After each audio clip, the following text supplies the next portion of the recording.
Hello students, we are studying chapter of motion of rigid bodies, rotational motion of rigid bodies. I have discussed moment of inertia and different theorems related to moment of inertia. Now next topic I am going to discuss is torque. You know that torque is a physical quantity which has sense of rotational motion. Means if you want to set a body into rotation, torque is required. Suppose it is a rigid body, you want to rotate about origin, means you have to take origin as axis of rotation. A force F is applied at point P. Coordinate of point is x, y, z. Position vector is r. So r can be represented like this: xi plus yj plus zk. And if force has components fx, fy, fz, then force can be represented like this.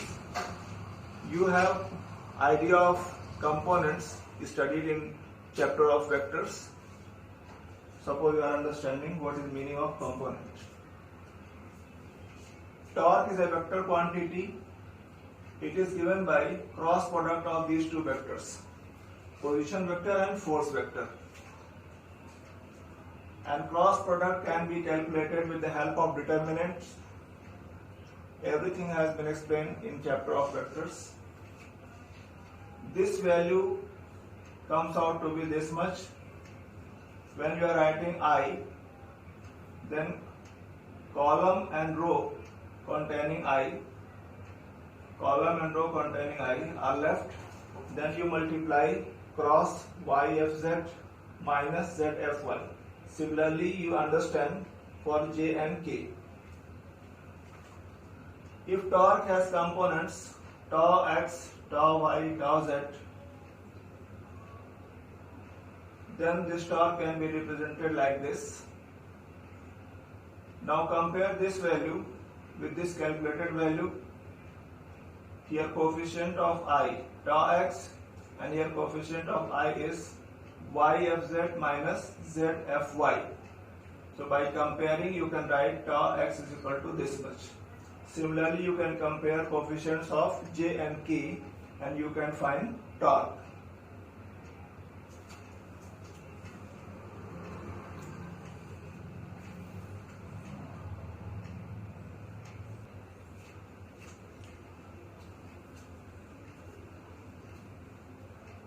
Now let us consider a simplified case of torque. Suppose body is being rotated in xy plane.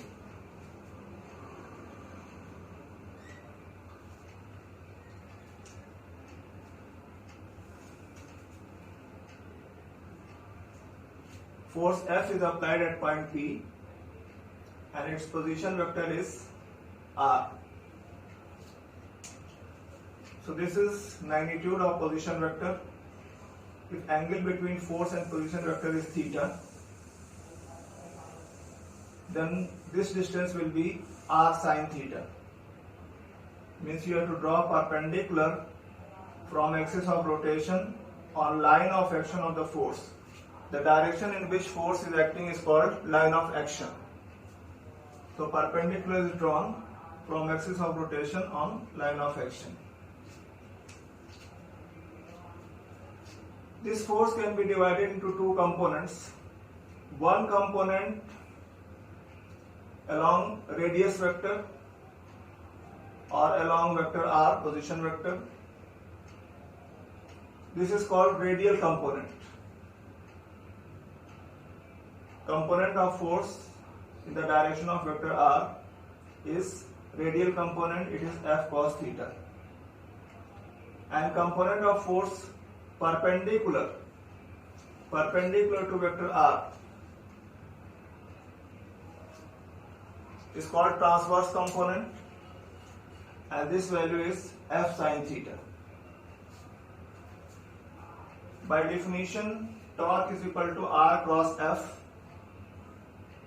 and its magnitude is RF sin theta. You have already studied magnitude of cross product in chapter of vectors.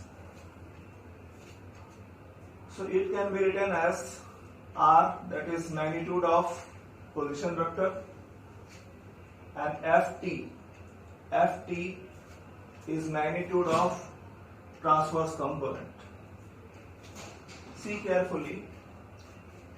In this equation, radial component is absent, means F cos theta is not present anywhere.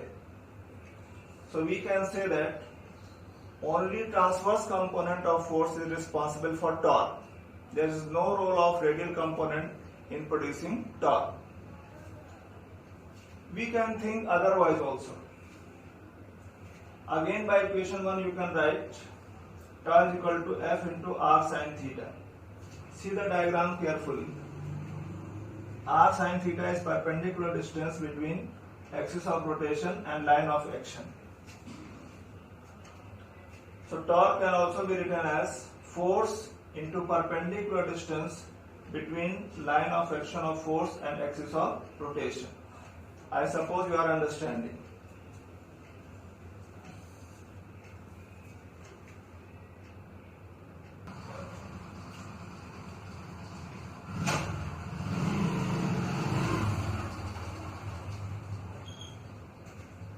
Now I am going to explain angular momentum.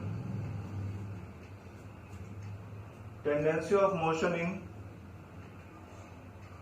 rotational motion is called angular momentum, and mathematically it is described as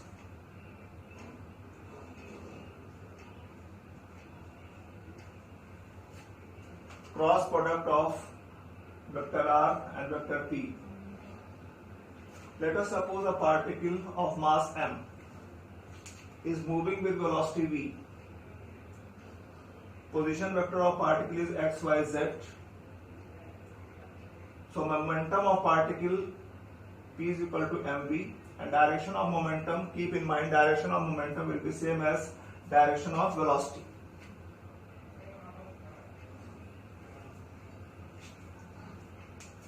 So angular momentum is given by this equation. Now position vector can be represented in terms of coordinates. You have just seen in case of torque. Similarly, velocity has components vx, vy and vz. So velocity can also be written like this.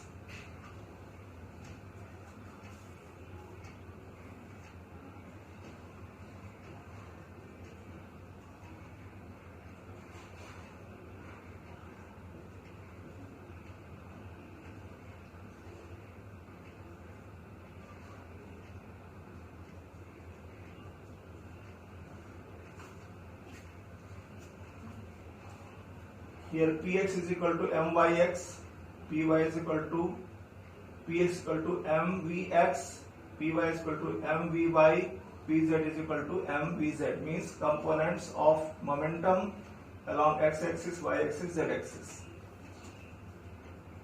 As usual, you can write I ypz minus zpy minus j xpz minus zpx plus k xpy minus ypx. Everything is very similar as explained in torque, so I need not explain again in detail. You can understand. This is x component of angular momentum, this is y component of angular momentum, this is z component of angular momentum.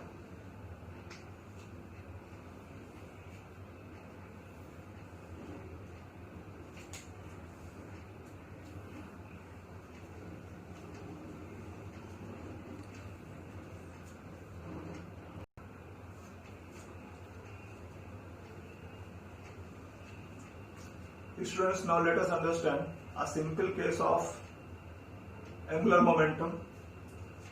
Suppose a particle is moving on curved path or circular path in xy plane. Mass of particle m, velocity is v. You know that velocity of particle is along tangent in case of circular path or curved path. So this is direction of velocity, and direction of momentum is same as direction of velocity. So this is direction of momentum. Since it is curved path or circular path, angle between radius vector and momentum vector will be 90 degree. Fundamental formula of angular momentum is L is equal to R cross P. Its magnitude can be written as Rp sin theta. But in this particular case, theta is 90 degree. So you can write Rp. And you already know that P is equal to mv, linear momentum. So angular momentum in this case will be mvr. Angular momentum is axial vector and its unit is kg meter square per second.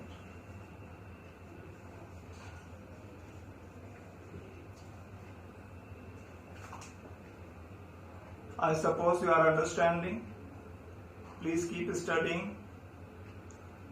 Keep yourself safe. God bless you.